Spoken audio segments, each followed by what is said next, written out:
Hello hi friends, ఈరోజైతే ఇడ్లీలోకి సాంబార్ని పప్పు ఉడకబెట్టే పని లేకుండా సింపుల్గా ఎలా ఈజీగా చేసుకోవాలో చూసేద్దాం పదండి. ఫస్ట్ అయితే ఒక టమాటాలు రెండు టమాటాలు, 2 ఉల్లిగడ్డలు, 2 పచ్చిమిర్చి తీసుకోండి. దీన్ని అయితే కొంచెం సాల్ట్ వేసి బాయిల్ చేసుకోవాలి. దీన్ని అయితే కొంచెం ఉడికాక తీసేసి వాటర్ని సపరేట్ చేసి తొక్కల్ని అయితే పేస్ట్ పట్టుకోవాలన్నమాట.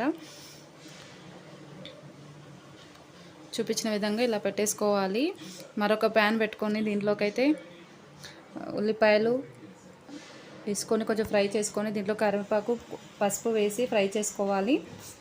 అలాగే దీంట్లోకి అయితే తొక్కలు ఉడకబెట్టిన వాటర్ని సపరేట్ చేసాం కదా, ఆ వాటర్ని ఇలా వేసేసుకొని కొంచెం చింతపండు గుజ్జును కూడా వేసేసుకొని కారం, ఉప్పు వేసేసుకొని ఇలా మరిగించుకోవాలి. చూడండి, ఇప్పుడు పేస్ట్ చేసుకున్న ఈ పేస్ట్ని కూడా దీంట్లోకి యాడ్ చేసేసుకొని కొంచెం మరిగించుకొని దీంట్లోకి 2 టేబుల్ స్పూన్ల శనగపిండిని కలుపుకున్నానండి. ఇది పప్పు ప్లేస్లో శనగపిండి అనమాట. ఎంత గుమగుమలాడే sambar ready. Thank you for